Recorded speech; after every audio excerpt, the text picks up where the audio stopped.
pH of mixing of two weak acid. pH of mixing of two weak acids.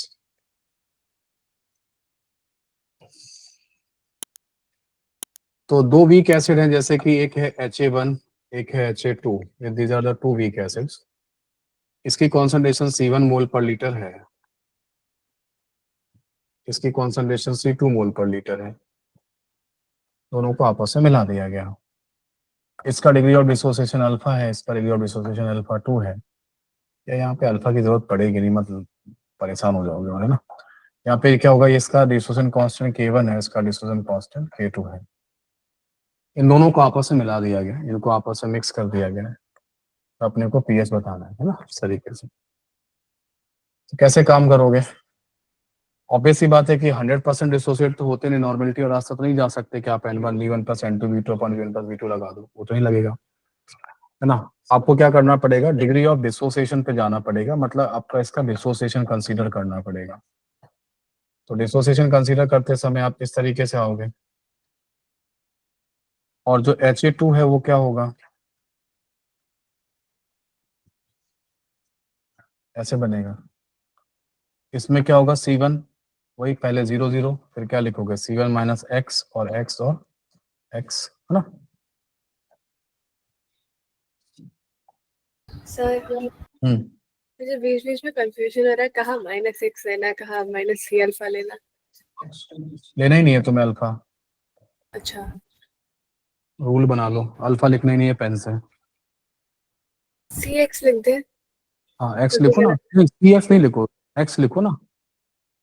अच्छा, हाँ x लिखो, और बाद में जब अल्फा लाना हो ना, x/c लिखो बस. ओके बेस्ट है ना. ठीक है. डिग्री ऑफ डिसोसिएशन को अच्छे से समझने वाले लोग कम से कम अल्फा का यूज करते हैं, क्योंकि अभी मैं इसको अल्फा वगैरह में मैंने बहुत लोगों को देखा है, अल्फा वगैरह में भी सॉल्व करके देते हैं, ऐसा ऐसा खतरनाक सा वो बना देते हैं एक्सप्रेशन, समझ में आना ही बंद हो जाता है. एक्स में काम करना, वाई में काम करना सबसे अच्छा होता है ना. अल्फा जब भी आपको लाना है कैलकुलेट करके, x/c से ले आओ, या किसी क्वेश्चन में डायरेक्ट ही अल्फा पूछा, √k/c पे फॉर्मूले लगा दो, फिर क्या फर्क पड़ता है, तब तो लगा ही दो, उसमें क्या करोगे एक्स वगैरह लेके भी, है ना. ऐसे करते हैं. तो जब भी एक्स डिसोसिएटेड मोल है ना, एक्स डिसोसिएटेड मोल है. इन मोल, ये मोल पर लीटर में है, ये भी मोल पर लीटर में है. ठीक है. तो मोलर कंसंट्रेशन डिसोसिएट हुई है वो ही है. और अल्फा क्या होता है, एक मोल में डिसोसिएशन होता है, तो x/c आ जाएगा, यहाँ y/c आ जाएगा, ऐसे करके हैं. Yes sir. आपको लग रहा है कि ये एक साइमल्टेनियस इक्विलिब्रियम का केस है, बताया मैंने आप लोगों को. इक्विलिब्रियम में हुआ है यस साइमल्टेनियस, है ना. तो x प्लस पहला हाँ. तो यहाँ पे क्या हो जाएगा बोलो, यहाँ से क्या आ जाएगा, प्लस y, यहाँ क्या हो जाएगा, प्लस x. क्योंकि ये एट का साइन कितना देगा, x मोल पर लीटर, ये कितना देगा, y मोल पर लीटर, दोनों को कितना दिखाई देगा, x प्लस y मोल पर लीटर. दोनों इक्विलिब्रियम एक साथ एक ही समय पे एग्जिस्ट करेंगे या अटेंड होंगे. ये नहीं कि ये वाला पहले आएगा ये वाला बाद में आएगा ना, दोनों एक साथ ही क्रिएट होंगे. इसलिए दोनों को क्या होगा, इसीलिए इनका नाम है साइमल्टेनियस, एक साथ साइमल्टेनियस इक्विलिब्रियम है. और इसीलिए क्या होगा, इसीलिए दोनों को x प्लस साइन कंसंट्रेशन ये दिखाई देगी, इक्वल दिखाई देगी, और वो दोनों जगह x प्लस y करता है. ठीक है. नाउ अब हमें पता है कि जो ये वाला एसिड है, इसका इक्विलिब्रियम कांस्टेंट क्या था, K1 था. क्या वो कैसे लिखा जाएगा, इसकी कंसंट्रेशन डिवाइड बाय नीचे ही है, तो क्या आएगा, x plus y into x divide by C1 minus x हो जाएगा. यहाँ गारंटी है कि ये x निकलेगा. ठीक है. अगर ये x नेग्लेक्टेड नहीं रहेगा तो क्वेश्चन में अननेसेसरी मैथमेटिकल डिफिकल्टी आएगी, और कुछ, और ये आयनिक का क्वेश्चन नहीं होगा, फिर मैथ का क्वेश्चन बनेगा. अगर ये क्वाड्रेटिक इक्वेशन. क्वाड्रेटिक वगैरह बनेगी, मतलब नहीं है. तो जो मैथमेटिक्स के स्टूडेंट उनका मैथ का पेपर अलग से होता है, और जो बायो के स्टूडेंट उनका मैथ का पेपर होता नहीं है. तो क्या करेंगे, यहाँ मैथ को पूछ के भी, है ना. ठीक है. तो इसलिए आप चांस नहीं है कि यहाँ पे आएगा. तो K1 इंटू C1 हो जाएगा, और ये क्या होगा, x plus y into x. This is the equation number 1. Okay. Now you should use this equilibrium. और ये कह रहा है कि हमारा जो K2 होगा वो क्या होगा, होगा x plus y into y C2 minus y. यहाँ पर भी आपको y को निगलेक्ट करना है, और नहीं होगा तो समस्या रहती है, इसलिए एग्जामिनर इन चीजों पर ध्यान रखते हैं, वो जानबूझ के निगलेक्ट करा ही देते हैं. ठीक है. So your K2 into C2 become x plus y into y. ठीक है. तो नाउ 1/2 जो होगा वो क्या होगा, जो होगा वो क्या होगा, K1 into C1 divide by K2 into C2. इन दोनों का रेशियो ले C2 by C1. x upon y. It's a very important equation है ना, ये स्टार मार्क कर लो, इस इक्वेशन पे आपको फोकस रखना रहेगा. सर ये केवल भी होगा ना जब y बहुत छोटा होगा और या फिर x. नहीं, अभी बता रहा हूँ, रुको. तो K1 C1 upon K2 C2 की वैल्यू क्या आ जाएगी, x अपॉन y आ जाएगी, है ना. ठीक है. तो एक तो रेशियो से आ गया है ना. अब आप एक दूसरा काम क्या कर सकते हो कि 1 प्लस सेकेंड भी कर सकते हो. 1 प्लस सेकेंड करोगे तो क्या आएगा LHS में, K1 C1 plus K2 C2 equals to क्या आएगा, x प्लस वाई का देखो होल स्क्वायर बन रहा है ना. x प्लस वाई का वैल्यू क्या आ जाएगा, बोल, रूट के अंदर K1 C1 plus K2 C2. इस तरीके से आपको जो दो अननोन थे, कौन से, x और y, उनका रेशियो भी पता है और उनका समेशन भी पता है. So now you have two equation, this one, ये पहली और ये दूसरी, दो इक्वेशन है, दो अननोन है, तो क्या हो जाएगा, आसानी से सॉल्व हो जाएगा, है ना.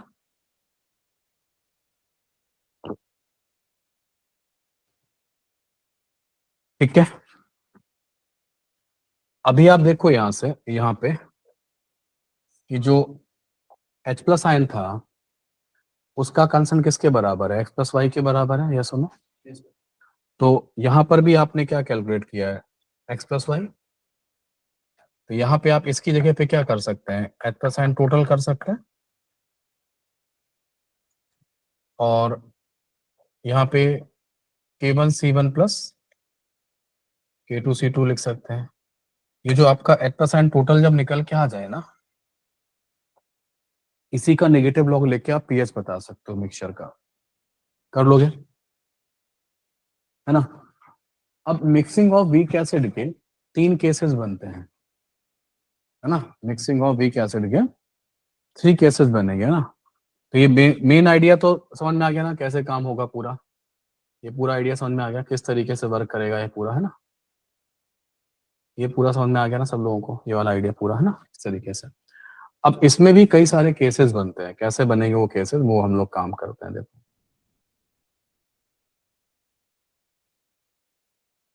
है ना. अब जैसे हम लोग केस 1 की बात करते हैं, एक केस ऐसा बन सकता है जहां पे आपसे कहा बताया जाए कि K1 की वैल्यू काफी बड़ी हो K2 से. दो एसिड दिए जाए आपको HA1 और HA2, लेकिन K1 का डेटा काफी बड़ा हो K2 के रिस्पेक्ट. मान लो एक में दिया 10⁻⁵, एक में दिया 10⁻8. तो K1 10⁻5 है, 10⁻8 है, तो 1000 टाइम से बड़ा है. ऐसी सिचुएशन में आप देखोगे कि जब आप ये वैल्यू निकालोगे ना, K1 C1 upon K2 C2 equals to x upon y, ये रेशियो क्या आएगा, ये C1 C2 ज्यादा डिफरेंस नहीं करेंगे, K1 K2 में ही डिफरेंस मोस्टली होगा. तो हाँ, x अपॉन y का वैल्यू रेशियो काफी ज्यादा आएगा, क्योंकि K1 बड़ा है K2 से. तो अगर x अपॉन y का रेशियो ज्यादा आएगा, ठीक है, तो हम ये कहेंगे कि यहाँ पे x की वैल्यू y से कैसी आएगी, वैल्यू ज्यादा आएगी. तो ऐसे केस में क्या होगा, y can be neglected with respect to x.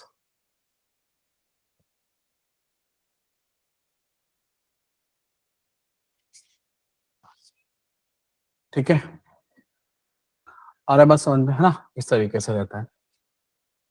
So well now अब हम लोग बात करते हैं केस सेकंड की। यहाँ पर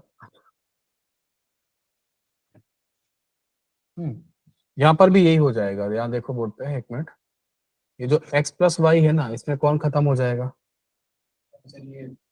वाई। y खत्म हो जाएगा। और y जो कंट्रीब्यूट हुआ है वो कौन सा है? K2C2 है ना। Yes sir. तो यहाँ से K2C2 गायब हो जाएगा। भाई क्योंकि x प्लस वाई क्या है? x प्लस वाई क्या है? x है h plus sign from Ha1, y क्या है? h plus sign from Ha2। अगर आप कहते हैं कि y निगलेक्ट हो रहा है ना x के रिस्पेक्ट में, मतलब आप ये कह रहे हैं कि Ha2 से आने वाला h प्लस आयन Ha1 के रिस्पेक्ट में निगलेक्टेड है। हाँ, x किसने दिया था? Ha1 ने दिया था। y किसने दिया था? Ha2 ने। तुमने y निगलेक्ट किया है ना। y निगलेक्ट का मतलब है कि आप Ha2 से आने वाला प्लस आयन क्या कर दिया? निगलेक्ट कर दिया। तो ये K2C2 वाला गायब हो जाएगा। आपको ऐसा लगेगा जैसे केवल एक ही एसिड प्रेजेंट है, Ha1। और Ha1 क्या है? वीक एसिड है या नहीं है? वीक एसिड के प्लस आयन का फॉर्मूला क्या होता है? √K/C। अभी बताया, वही तो बचा। देखो, एक K2/C2 गायब करो, क्या आ जाएगा? √K1C1। K1 K1 K into C. एक ही एसिड ने गवर्न कर दिया। समझा या नहीं समझा? Yes sir. ठीक है। अब जो अगर अब की बार ऐसा हो कि K1 छोटा हो और क्या हो, K2 बड़ा हो, तो ये वाला जो इक्वेशन है ना, K1C1 upon K2C2 equals to x upon y. अब की बार x छोटा होगा y से। नेक्स्ट इस बार क्या करोगे? x can be neglected with respect to y। तो ये जो था ना, ये वाला formula x upon x plus y वाला, इसमें कौन निगलेक्ट होगा? x निगलेक्ट हो जाएगा। और x का कंट्रीब्यूशन क्या है? K1C1। K1 C1 तो वो भी नेगलेक्ट हो यहाँ से x जाएगा, यहाँ से K1C1 जाएगा। तो क्या बचेगा? y equal to √K2C2। ऐसा लगेगा जैसे केवल Ha2 ने ही क्या गवर्न करा दिए, पूरा का पूरा कंसेंट गवर्न करा दिया। ठीक है। सर मतलब अगर कभी ऐसा कंडीशन हो तो सिर्फ जो ज्यादा है वही वाला लेके कैलकुलेट कर सकते हैं। यस, वही करना चाहिए, वही होता है फटाफट। ठीक है, जब आप ज्यादा अच्छा समझते हो, ज्यादा अंडरस्टैंडिंग होती है, तभी ज्यादा स्पीड बढ़ती है। ज्यादा रटने से स्पीड नहीं बढ़ती है। अच्छा समझा हो और अच्छा प्रैक्टिस हो, मतलब लाइट की स्पीड से क्वेश्चन सॉल्व हो सकता है। मैं बता रहा हूँ, मतलब मैंने देखा है बच्चों को, मतलब पढ़ते पढ़ते जिनका 10% 80%, 90%, 100% होता है ना, वो पढ़ते पढ़ते ही क्वेश्चन उनकी एनालिसिस हो जाती है कि यार ये ऐसे ही ऐसे हो जाएगा। बहुत कम पेन चलता है। आप सोचो कि आप पूरा बार बार पूरा 100% पेन चला के आप 100% 18% ले आओगे तो नहीं आएगा। आपको स्टेप जंप करने ही पड़ेंगे, और स्टेप जंप तब होते हैं जब आपकी अंडरस्टैंडिंग अच्छी होती है। 2-3 स्टेप तक आपको क्वेश्चन दिखाई देता है। तो इसलिए अच्छा सीखो और अच्छी प्रैक्टिस करो। This is the best combination, ये बेस्ट कॉम्बिनेशन है ना। अब आप जैसे अभी इनके क्वेश्चंस आप लगाओ, जैसे जो आज पढ़ाया, इनके क्वेश्चंस आप लगाओ, तो आपको ये चीजें सेट हो जाएंगी जो आज मैंने बताई हुई है। और इसी को लगा के आप करते जाओ, वेरिएशंस वगैरह होते हैं, कर लेना। ठीक है, अभी आज दे दूंगा, आज डीपीपी भी दे दूंगा आज, है ना। तो ये हो जाएगा, है ना। बोलो बच्चों, कर लोगे, है ना।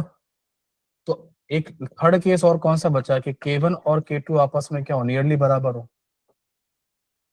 तो फिर क्या होगा? तो फिर K1C1 और K2C2 का जब रेशियो निकालोगे, तो सबसे पहले मैं यही सजेस्ट करता हूँ कि अगर मिक्सिंग ऑफ 2 वीक एसिड का क्वेश्चन है, तो सबसे पहले आप इसको कैलकुलेट करो, K1C1 अपॉन K2C2। और वो तुम्हें आइडिया देगा कि तुमको क्या करना है। यहाँ पे x और y लगभग बराबर होंगे, कोई निगलेक्ट नहीं होगा, बोथ शुड बी कंसीडर, दोनों से गवर्न हो जाएगा। कर पाओगे बच्चों, बताओ। एक को दूसरे के अप्रोक्सीमेटली इक्वल मान के 2 टाइम्स हाँ, करें। जैसे मान लो ऐसा आ गया, मान लो x upon y equal to मान लो 0.1 आ गया, या 2 आ गया, या 3 आ गया, कुछ ऐसा आ गया, तो ठीक है, x इक्वल टू 3y हो जाएगा, रख दो, आ जाएगा। हाँ यस सर। इस तरीके से बन जाएगा। तो ऐसे करके सॉल्व करते हैं, यही होता है। अब इसके अलावा और क्या बना देगा तुमको, और कहाँ लेके जाएगा क्वेश्चन को, mixing of weak acid question को और कहाँ लेके जाएगा, यही सब में करेगा। ठीक है, कर लोगे? तो अब पूरा डेरिवेशन दोबारा करो सब लोग।